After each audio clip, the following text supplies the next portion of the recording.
ঢাকার আজিমপুরে সাবেক সংসদ সদস্য হাজী মোহাম্মদ সেলিমের বাসভবনে অভিযান চালিয়েছে যৌথ বাহিনী। রোববার দুপুর ১২টার দিকে তার দায়রা শরীফ এলাকার বাসাটিতে অভিযান চালানো হয়। লালবাগ থানার officer in charge OC Mohammad Mostafa Kamal Khan এ তথ্য জানান। বাসভবনের ভূগর্ভস্থ পার্কিং থেকে সংসদ সদস্যের লোগোসহ ৬টি বিলাসবহুল গাড়ি উদ্ধার করা হয়েছে এবং জিজ্ঞাসাবাদের জন্য ভবনের ম্যানেজারকে আটক করা হয়েছে বলে জানা গেছে। গুলশান আরা মাসুদা টাওয়ার নামের ভবনটিতে যেসব গাড়ি পাওয়া গেছে তার মধ্যে সংসদ সদস্যের লোগো সম্বলিত একটি গাড়ি রয়েছে। হাজী সেলিম ঢাকা ৮ আসন থেকে প্রথমবার সংসদ সদস্য নির্বাচিত হন ১৯৯৬ সালে। ২০০১ সালে তিনি আওয়ামী লীগের প্রার্থী হয়ে নির্বাচনে অংশ নিলেও বিএনপির নাসির উদ্দিন আহমেদ পিন্টুর কাছে হেরে যান।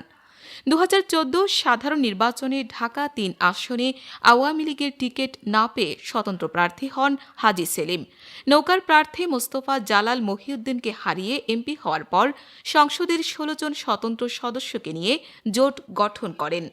২০১৮ সালের একাদশ জাতীয় সংসদ নির্বাচনে আবারও আওয়ামী লীগের মনোনয়নে এমপি হন হাজী সেলিম। পরে দুর্নীতির মামলায় ১০ বছরের সাজা হলে তার সংসদ সদস্য পদে থাকা নিয়ে প্রশ্ন ওঠে। সাজার পর তাকে কারাগারেও যেতে হয়েছিল। পরে অবশ্য জামিনে মুক্ত হন তিনি। চলতি বছরের জানুয়ারিতে অনুষ্ঠিত দ্বাদশ জাতীয় সংসদ নির্বাচনে হাজী সেলিম প্রার্থী হননি।